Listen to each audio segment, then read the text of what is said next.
Hi everyone, my name is Anika and welcome to my knitting podcast.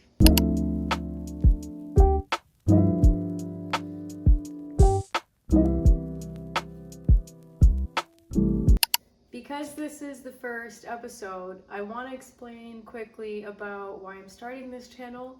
I started knitting in January of 2025 and it's been a hobby that's brought so much joy to me, especially during a big time of change in my life. My fiance and I moved from Ontario, Canada to Alberta last year, and it's been nice to have a hobby to kind of put my energy and my nervous energy towards during that time. So I just want to create a little space for me to share everything that I've learned, everything that I'm making, everything that I want to make, and hopefully find some other people that are interested in the same thing so that we can have a nice little corner of the internet where we can talk about knitting and sometimes crochet, because that's where I started. So today I want to break this down into 3 categories. So I'll share a couple of things that I made this month, in the month of October, share some of my works in progress, which I think will be a bit of a reality check for me, because while I think I have 2 things that I'm working on, I feel like I will find out that there is a little bit more than that. And then lastly, I want to talk about some of my new yarn acquisitions and try to get some ideas on what to do with some of the yarn I've acquired, because I don't know yet for some of it. So let's jump right into it. Okay, so the first thing that I completed this month is the King Salmon Hat by Caitlin Hunter from Boylan Knitworks, and that is what it looks like. And this was actually my second ever colorwork project, the first being the sweater that I'm wearing right now, and this was such a joy to work on. I've been getting really inspired by all the knitters and creators on the Fish Girl Fall Make Along challenge, and it inspired me to finally trust myself to learn new skills and create something that I thought would be really challenging for me, having never really done color work. So I basically taught myself how to knit color work, practiced on this sweater, and then dove right into this hat. And I'm very happy with how it turned out. I just wanted to show you what the hat looks like, and I have the world's tiniest head, so it kind of sticks up on top, but honestly, I don't mind that look at all. I really like the contrast between the colors, and I'm so happy with how it came out. My second project that I completed is a test knit, actually, and it was my first test knit by Studio Annalise, and it is the Sunday Mitten, and I only have the one right now because my cat is napping on the second one and I don't want to disrupt him. During the knitting process, my cats really loved playing with the yarn that I used for this and contributing, I would call it, to the making of this project. Yeah, super happy with how this turned out. Really warm. I held 4 strands of yarn for this one in order to meet gauge, and it created a really like puffy, warm mitten, so I'm very happy with my decision to do that. For this, again, I used yarn from Hobie. I used their Friends Merino again, and their Kid Silk Mohair, held twice, and then Mohair Delight, which was 1 strand. So yeah, super happy with this. Love the color for the fall time, and yeah, that's essentially everything that I created this month.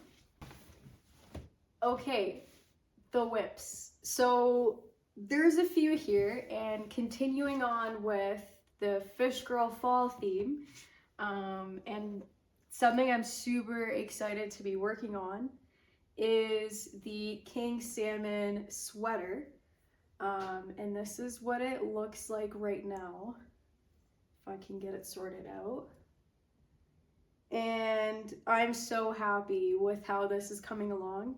I feel like there's so many techniques in knitting that were so overwhelming to me or seemed to be way more difficult or harder to figure out than it actually was, until I just kind of trusted myself and, just took the plunge and tried to figure it out. And strand and color work was definitely one of those techniques. And I'm just learning so much along the process, and this has been just such a joy to work on, and just see the chart come together and form the shape of these beautiful fish. And it's been something that I've been wanting to knit for quite a while, ever since basically the first time I saw the sweater. So I'm really glad to be working on this. And the yarn that I'm using for this sweater is Knit Picks Wool of the Andes.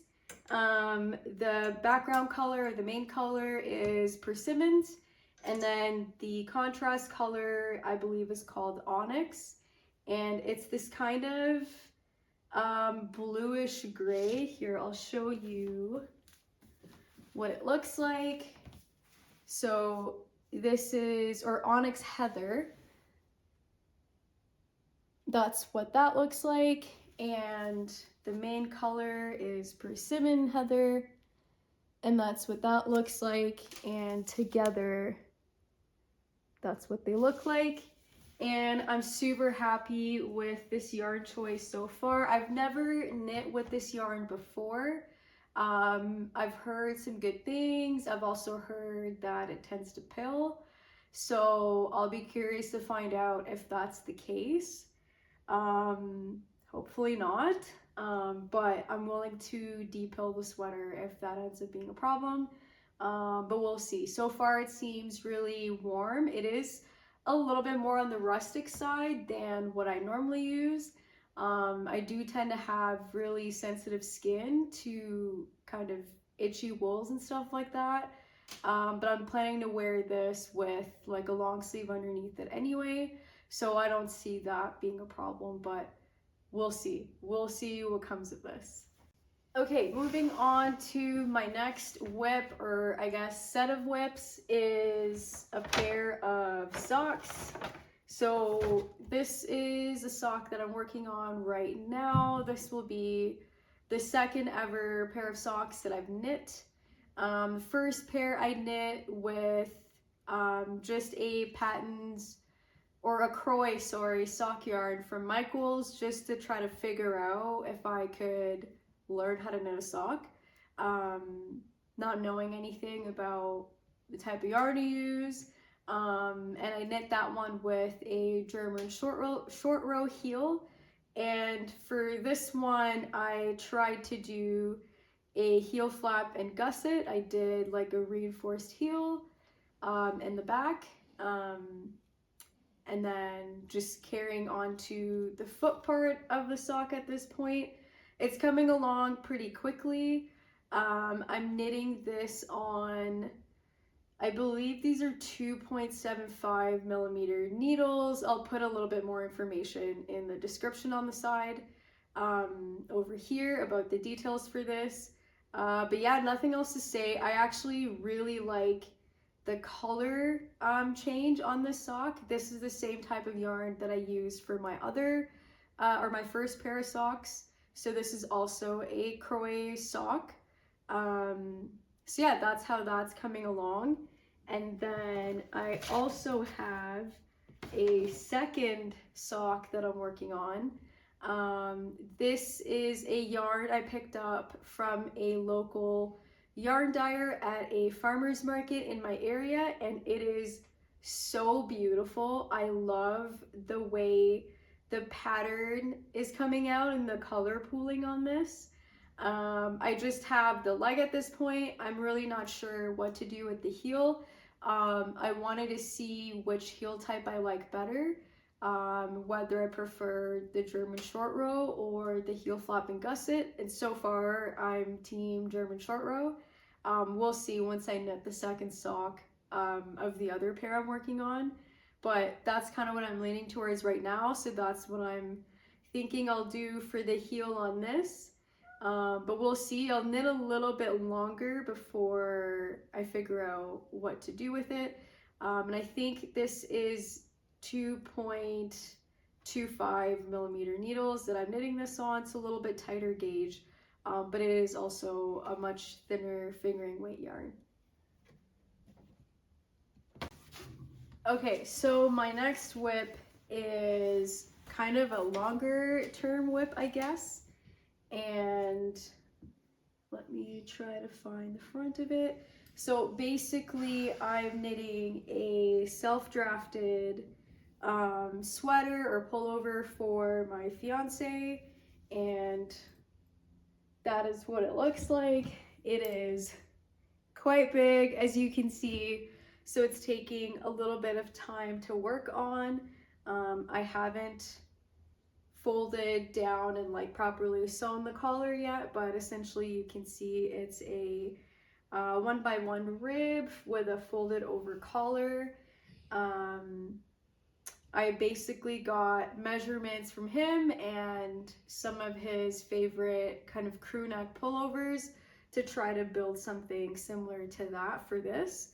And I'm really excited to see the finished product. It's just a little bit tedious, but whenever I'm working on something more complex like a cable sweater or a color work pattern, it's really nice to have a stockinette project on the go at the same time, to kind of like give my mind and my hands a bit of a break.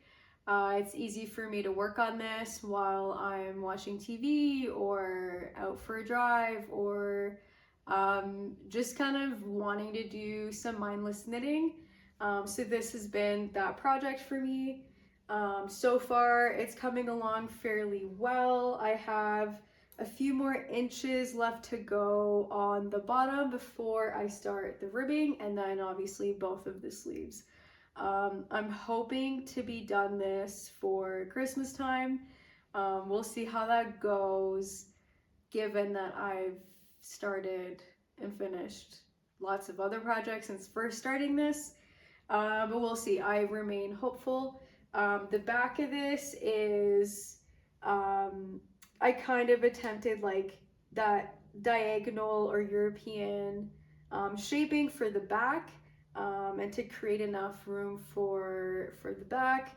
I might have to redo the collar because there's a bit of gathering at the back here, and I just think that's because my pickup ratio was kind of off what it should be.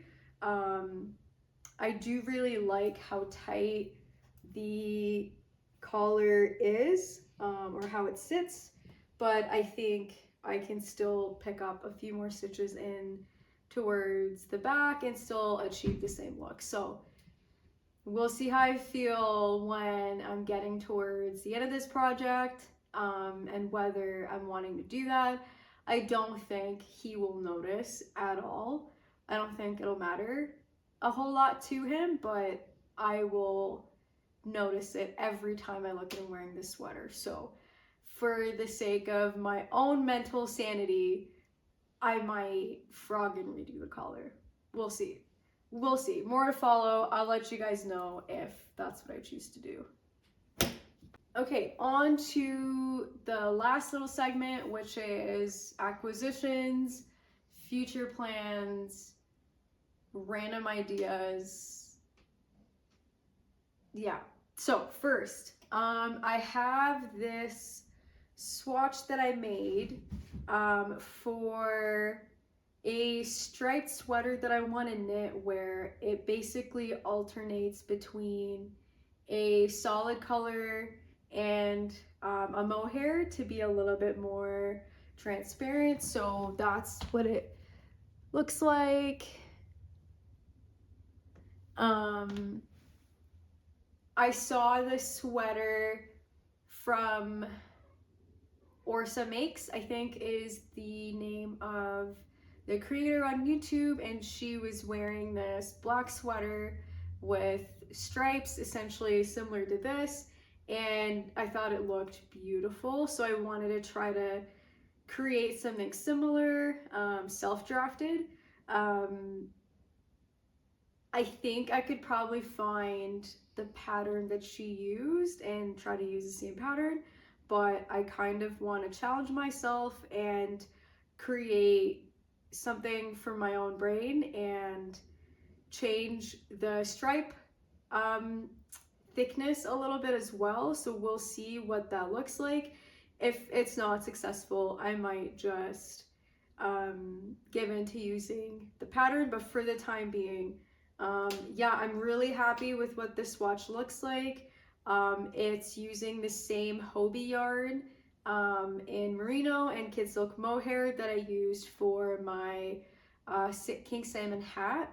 Really like that yarn. I've created a few items from that yarn, so this is just a little bit of leftover yarn that I had from a previous sweater that I knit, so I just decided to use up that before ordering a sweater's quantity worth of yarn to create the sweater.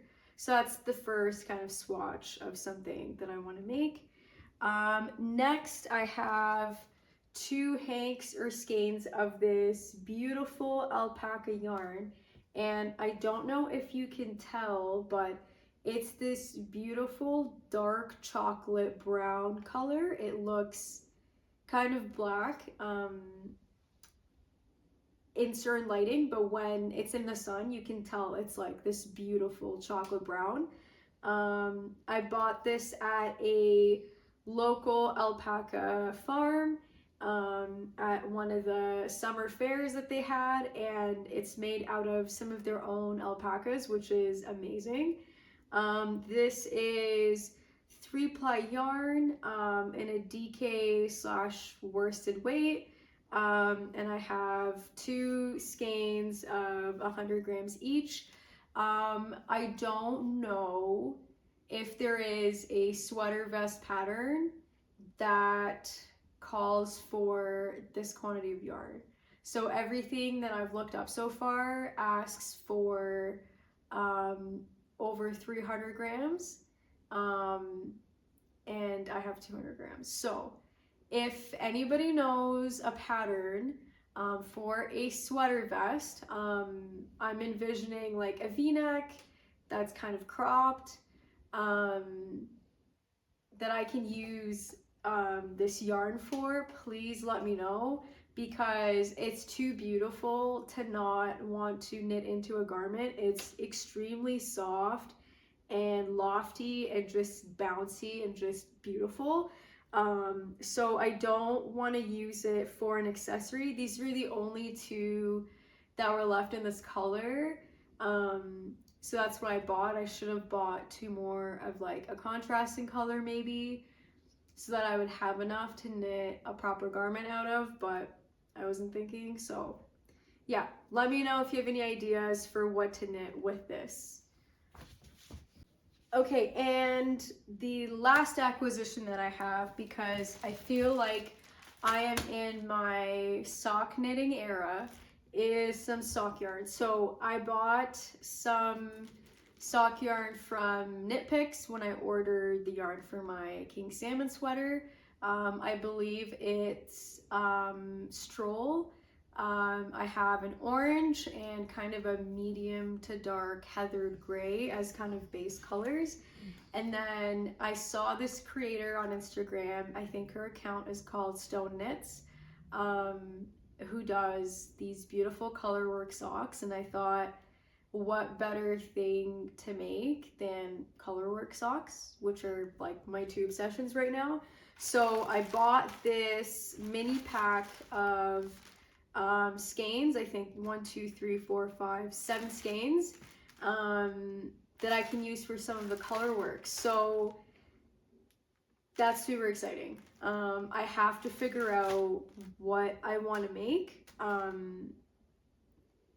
But I'm really excited to use these as some of the contrasting colors. I actually searched my library to see if they have any color work sock knitting books, and to my surprise, I actually found this book. So it's by Charlotte Stone, who is the creator of Stone Knits, and there are these beautiful patterns that I am so inspired by. And because it's October, I thought, hey, why not knit a pair of spooky socks? So as I was flipping through this, I found a pattern that I really like, and I will show you in just a second once I find it. And I think they would be absolutely perfect for Halloween. And it is this beautiful bat pattern. So let me try to, how pretty is that? So I'm envisioning this with a orange base that I have, and either the black, just like this pattern photo has, or I thought even the purple would look super cool. The orange is like a bright citrusy orange. It has a bit of variegation to it, so I'll see how it looks like held up to those two hanks and figure out what I want to make, but I'm super excited to cast on these socks. This is my dog just hanging out in a sea of my whips and random knitting things. What a cutie. So that brings me to an end here for my first knitting podcast. Thank you so much for joining me. It's my first time filming one of these. I watch quite a few different creators and a few different knitting podcasts while I knit, and it's a way for me to feel a bit of sense of community in a hobby that tends to be quite solitary. So if there's anything else you'd like to see in the future, do let me know. If you have any questions about anything that I'm knitting, if I missed something that normally should be in a knitting podcast, let me know down below. As well, again, if you have any suggestions for some of that alpaca yarn, I'd love to hear about it. Let me know in the comments below. And yeah, this was actually really fun. I look forward to sharing more with you next month. And yeah, until next time, bye.